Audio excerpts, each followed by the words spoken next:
Hello students, स्वागत है आपका हमारे स्टडी व्यू एजुकेशन चैनल पर। यदि आपने हमारे स्टडी व्यू एजुकेशन चैनल को सब्सक्राइब नहीं किया है तो प्लीज इसे सब्सक्राइब कर लीजिए, क्योंकि हम हमारे चैनल पर राजस्थान हाई कोर्ट स्टेनोग्राफर का जो लीगल डिक्टेशन है वो अपडेट में लाते रहते हैं।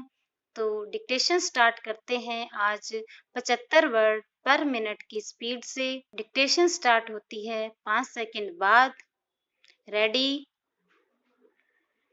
स्टार्ट।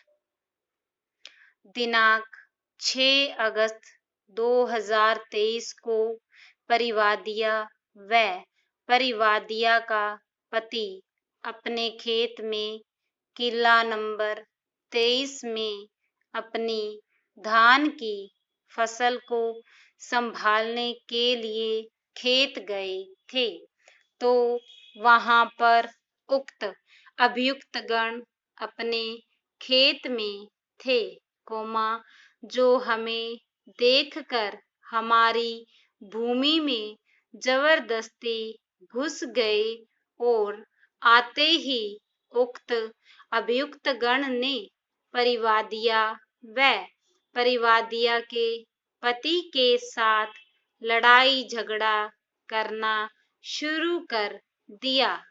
वह अभियुक्त गण व अभियुक्त राकेश ने परिवादिया सुमन के साथ हाथापाई की। वह परिवादिया को बालों से पकड़कर घसीटकर बाहर निकालने की कोशिश की तथा परिवादिया के कपड़े फाड़ दिए, तो मौके पर परिवादिया के पति ने उक्त अभियुक्त गण से परिवादिया को छुटाया, नहीं तो उक्त अभियुक्त गण परिवादिया को जान से मार देते।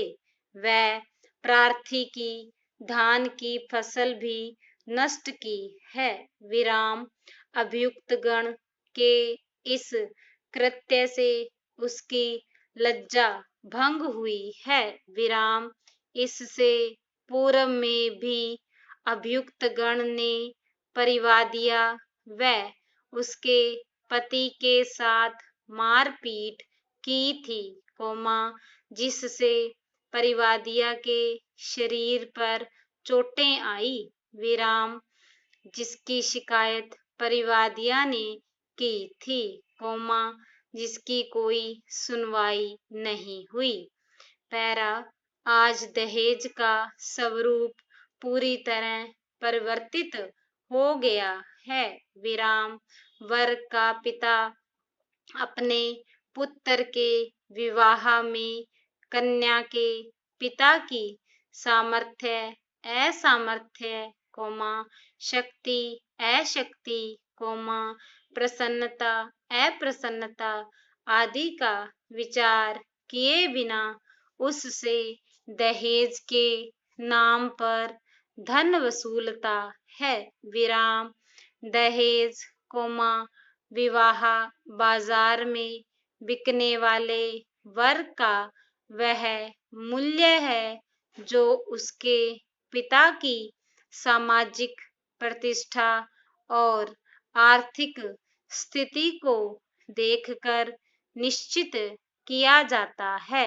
विराम, जिस प्रथा के अंतर्गत कन्या का पिता अपनी सामर्थ्य से बाहर जाकर, अपना घर द्वार बेचकर अपने शेष परिवार का भविष्य अंधकार में धकेलकर दहेज देता है, वहां दहेज लेने वाले से उसके संबंध स्नेहपूर्ण कैसे हो सकते हैं। पैरा, दहेज प्रथा भारतीय समाज में व्याप्त एक ऐसी कुप्रथा है, जिसके कारण कन्या और उसके परिजन अपने भाग्य को कोसते रहते हैं। विराम, माता पिता द्वारा दहेज की राशि न जुटा पाने पर कितनी कन्याओं को अविवाहित ही जीवन बिताना पड़ता है, तो कितनी ही कन्याएं अयोग्य या अपने से दोगुनी आयु वाले पुरुषों के साथ ब्याह दी जाती है।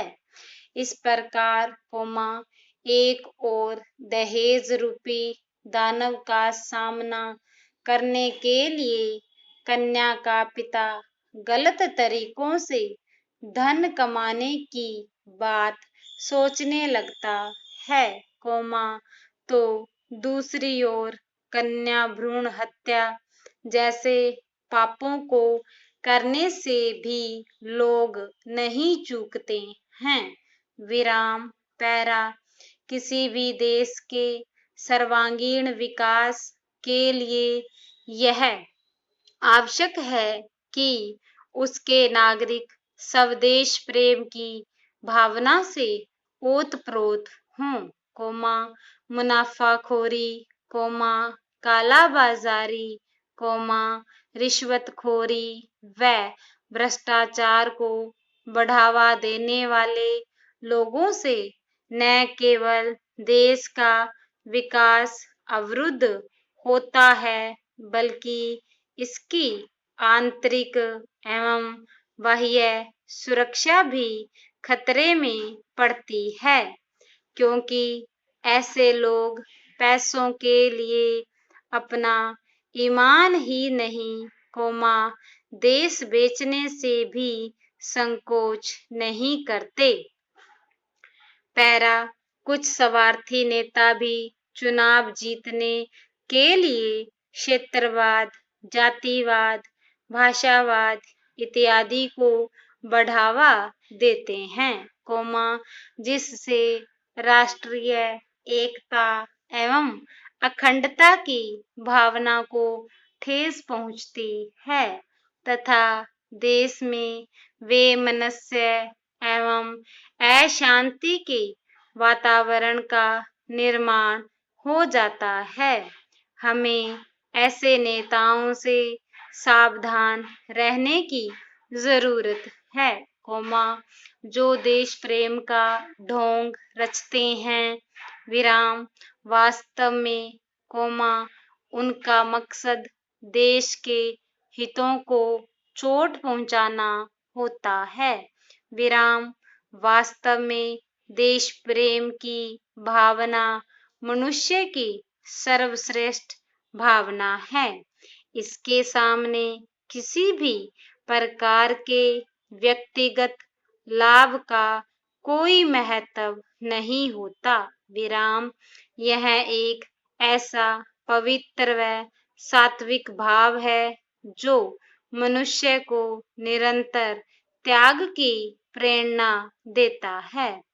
मानव की आर्थिक अभिलाषा रहती है कि जिस देश में उनका जन्म हुआ, जहाँ के अन्न जल से उसके शरीर का पोषण हुआ एवं जहाँ के लोगों ने उसे अपना प्रेम एवं सहयोग देकर उसके व्यक्तित्व को निखारा, उसके प्रति अपने कर्तव्यों का पालन वह सदा करता रहे।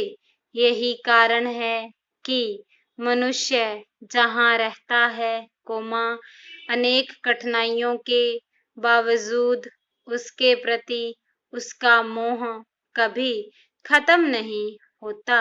विराम पैरा यह हमारा कर्तव्य है कि सब कुछ न्योछावर करके भी हम देश के विकास में सहयोग दें, ताकि अनेक राष्ट्रीय व अंतर्राष्ट्रीय समस्याओं का सामना कर रहा हमारा देश निरंतर प्रगति के पथ पर अग्रसर रहे।